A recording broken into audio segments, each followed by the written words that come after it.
Xudo xolasa buni o'tinga yoqibsizlar buni. Buni hozir yonganini ko'rsatib berish uchun qanaqa yonadi degani uchun o'tin yoqib qo'ydik. Hop, bitta tushuntirib bersak aka, hammasini. Bu pechkamiz 20 ga 20 va o't yonadigan qismi razmeri 20 ga 20. Bunisi kichkina.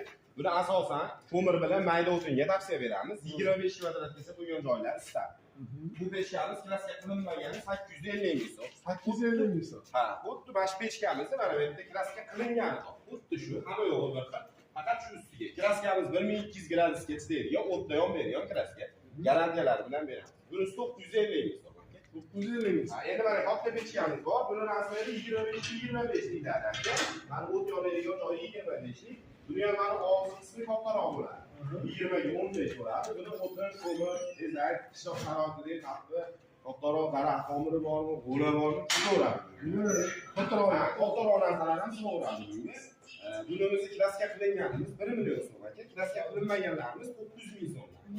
Klassga qilinmaganimiz 900 ming. Ha, 25 ligimiz bor, klassga qilinmagan. Endi mana bayna bor, tepasida shoxi bor-chi bu. Buni shoxi bor, aka, xuddi mana shu 25 ligimizning tepasida shoxi bor. Aka, mana shuni ustiga 30 ming so'm qo'shimchasi bilan qilib beramiz. 1 million 30 ming so'm. Anada 100 ming tizilmasa kerak.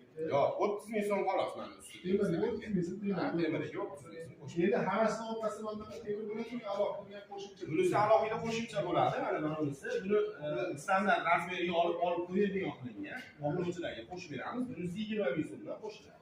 Bunisi 20 ming. Siz obunachilaringizga chiqishsa aka shuni bonusini qo'shib beramiz. Yo'q.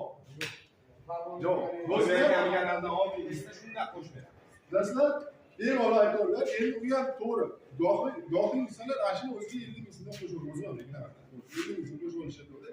Endi eko pechkani asosiy nimaga eko pechka zo'r yoradi do'stlar? Ya'ni ekonomik tomondan olingan hisobga do'stlar, asosiy bu zo'r yoradigan ko'mirga zo'r yoradi. Ko'mir. Endi buni yana bir xil variant yoqsa bo'ladi. Mana ko'mir yoqdi, endi ayni yoqyapti.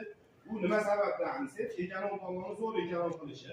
Mana bitta, misol kech payti kunduz 8 kilo, 6 kilo, 10 kilo ko'mir solasiz. Tepa tomondan o'tiringizni qo'yib yoqib qo'yasiz.